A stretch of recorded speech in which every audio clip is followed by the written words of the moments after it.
Hello, welcome to another edition of CropLife Retail Week. I'm Eric Sfiligoj, editor of CropLife and CropLife Iron, back in seat in studio talking to my good friend Lara Sowinski. Laura, I missed you last week. Yeah, you were out and about, running around.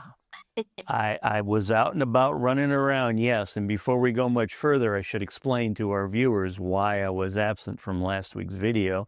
While Miss Laura was covering for me, with you, our viewers, I was on the road visiting with our good friends at Nutrien Ag Solutions. They were opening a new innovation farm research center just outside of Champaign, Illinois. So I drove from where we are located, our offices in Ohio, to Champaign. It's about a 7.5 hour drive. And of course, going there, I gain an hour, and coming back, I lose one because of the Eastern Central Time Zone thing. But the facility itself, Laura, was very nice. You should be seeing some pictures on screen of who I was seeing and what I was seeing. They had an official ribbon cutting on March 20th, and they actually are going to use this facility to test out their products. And that includes seed, crop protection, adjuvants, and equipment that they use. And they had mentioned, of course, that this facility is a quote-unquote new chapter for them. It is the fourth such innovation farm they have. They have others in Kentucky, California, and Mississippi. But this one actually is in the heartland in Illinois, so corn and soybean are going to be the major crops they're looking at. And they're going to be focusing, of course, on education and research and testing of products. But they also mentioned that soil health is going to be a big component of this facility. And Paul Bonnet, actually, one of their gentlemen, said about soil health that they view it as that's going to be the next step in the evolution of agriculture, because all things start with the soil, and that, of course, leads to better yield in the long run. So this is something we'll be following up on. But again, my thanks to our friends at Nutrien for having me along for the ribbon cutting. I appreciate it. That's awesome. I think I'll try and get there myself, and maybe you could come along when we're in Chicago area for our CropLife Advisory Council meeting.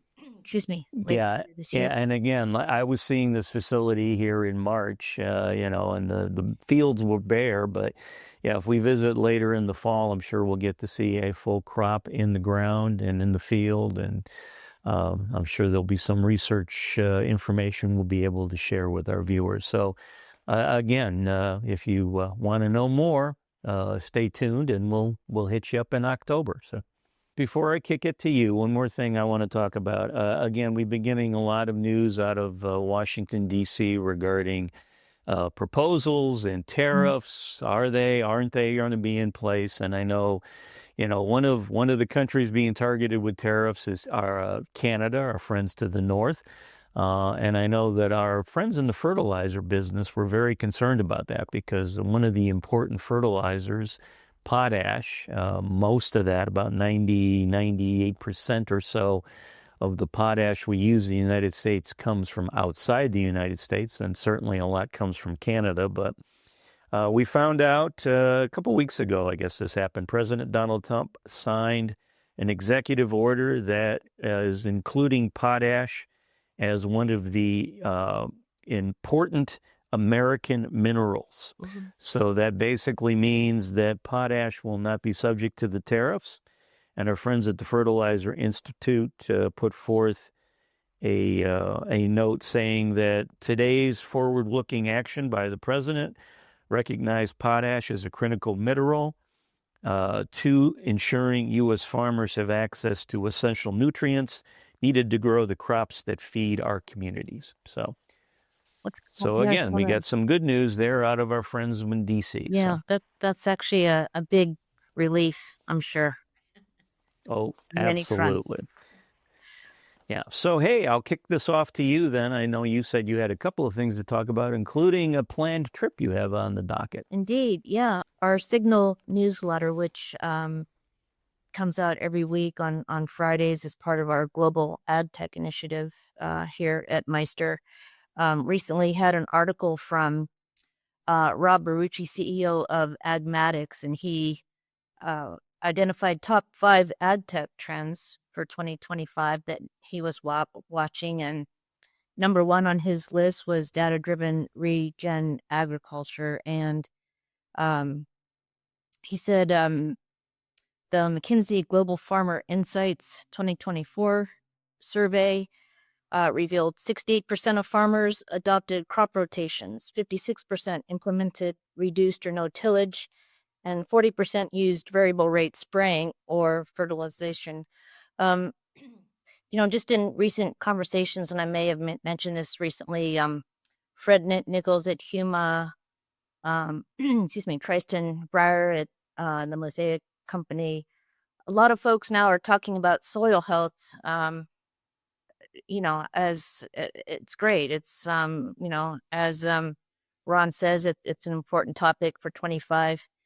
We're kind of laughing though, especially those folks in my age group, because kind of the way that they're saying it is like what's old is new again. It's like this, back in the 70s, back in the 80s, I remember Fred was saying that, this was something that we did, crop rotations, etc. This was part of what you did.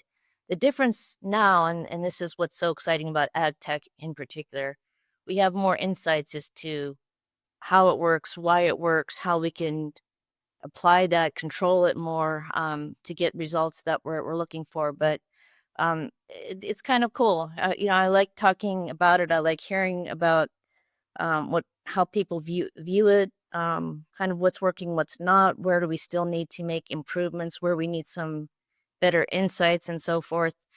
Soil health is actually one of our um, primary themes this year's Tech Hub Live, which is at the end of July in Des Moines again. So I was excited to see that. So these five ag tech trends that Ron identified again, the first one being regen ag, data driven regen ag. He's talking, secondly, another trend, Gen AI, unlocking the new data potential. Third, data-driven product development for grower success. Fourth, meeting resource constraints with AI and machine learning. And fifth, digital twins, the untapped frontier in agriculture. Yeah, I haven't heard digital twins in a while. I remember at our vision conference 2 years ago, we did actually have a panel discussion. Digital twins being one of those whereby you model scenarios, the what if and let's try this. So I was glad to kind of see that mentioned again. But as I looked at these trends that Ron identified, again, so much and pretty much everything relies on data, but clean data. And it kind of goes without saying, but as we've been talking to our advisory board for Tech Hub Live, and again, just, in discussions as we're talking with folks about articles we're working on and content, this, the problem, I will say, frankly, there's a lot of data that's not clean, not reliable. So, again, another topic in addition to soil health on our Tech Hub Live program this year, we'll be talking a lot about clean data, like the importance of it, but how to kind of do an audit to see where you need to improve it. Because if we're using AI more and more to come up with predictive analytics, prescriptive, and and just kind of really, this is the foundation, that data is not cleaned. Kind of like that garbage in, garbage out kind of thing. So anyway, Global AgTech Initiative .com, and check out the Signal newsletter. Sign up for it if you don't already get it. I just, this last few weeks alone, this is one of many articles. I was like, oh my gosh, this is a really good. So just wanted to pull this out. And yeah, you mentioned I will be taking a little road trip from El Paso to Lubbock next week, the first week of April. The Plains Cotton Grower Association is holding a meeting there, and their speaker, thankfully, I get to to hear him. Joe Nicosia from Louis Dreyfus Company. I guess Joe did a fantastic economic outlook presentation during the recent gin show, and our colleagues, Eric, that were there, said it was just great. A lot of the things that Joe had mentioned, were really kind of top of mind, and really kind of, what does the cotton sector need to do to kind of make some, they're in a tough way. I mean, there's no way to sugarcoat it. It's really tough. The commodity prices are, again, cotton is just kind of there. And as we know, input prices are going up, et cetera, et cetera. So I guess he had some pretty great things to say. Very good things like, hey, this is how we can rally. This is what we can look to do. So I'm super excited to hear Joe. So again, that's the Plains Cotton Grower meeting in Lubbock, and I'm really looking forward to. I will be wearing all cotton. No course. polyester, no rayon, which frankly I kind of do anyhow. I do like linens, cottons, wools. So anyway, I'm super excited, and I will report back what I learn and who I meet when we get together next. I was gonna say, get a little video clip if you can as well. I'm sure a lot of our viewers are probably unfamiliar with that speaker and would love to see them for themselves. So for sure. All right. Well, Miss Laura, then let's end this program on a high note. Time for your favorite segment. Time for Fun with Numbers. Well, you're gonna laugh if you don't know already. When you were out of town and my special guest was Dave Swain, yeah, I created a little poll for him, and doggone if he didn't get that right. Yeah, so. I was gonna say I gotta say our guests are usually very, very good about getting the fun with numbers correct, Laura. There happens to be someone else who's bringing down the average on getting it correct, and we will not mention that person. Shall remain unnamed. Yeah, we will remain. Yeah, they will remain anonymous. But yes, anyhow. So for this week, Miss Laura, your number, it's a dollar amount, $1.6 million. Okay. All right. So is 1.6 million? Is that, Laura? Is that A, the amount of money raised during the Future Farmers of America's 10th annual Give to FFA Day? Is it B, the estimated increase in crop inputs to growers for 2025? Is it C, the estimated decrease in diesel costs for growers for 2025? Or is it D, the estimated amount of money I spent on Starbucks coffee and McDonald's French fries on my recent trip to Champaign, Illinois? Keeping in mind I was in the car for approximately 20 hours over the course of 1.5 days. So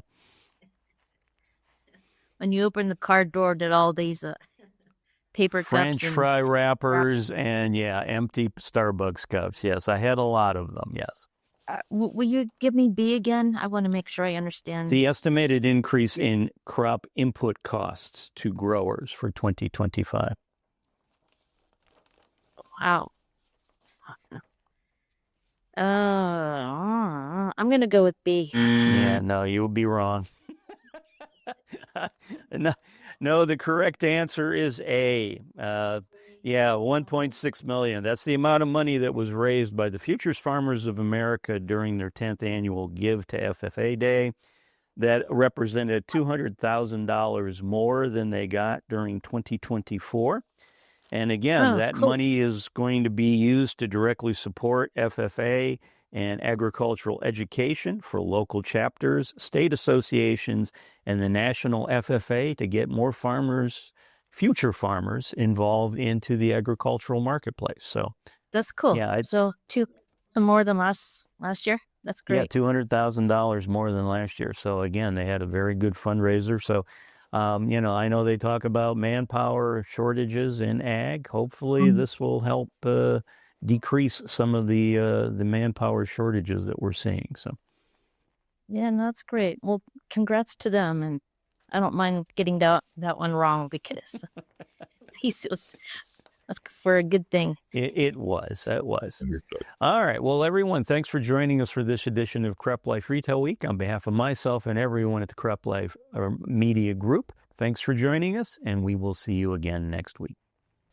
If you have questions or comments about today's episode of Retail Week, contact us by email or Twitter, or type your message in the comment section below. Your feedback is important to us. We will try our best to address your thoughts in next week's episode, and be sure to subscribe to our YouTube channel.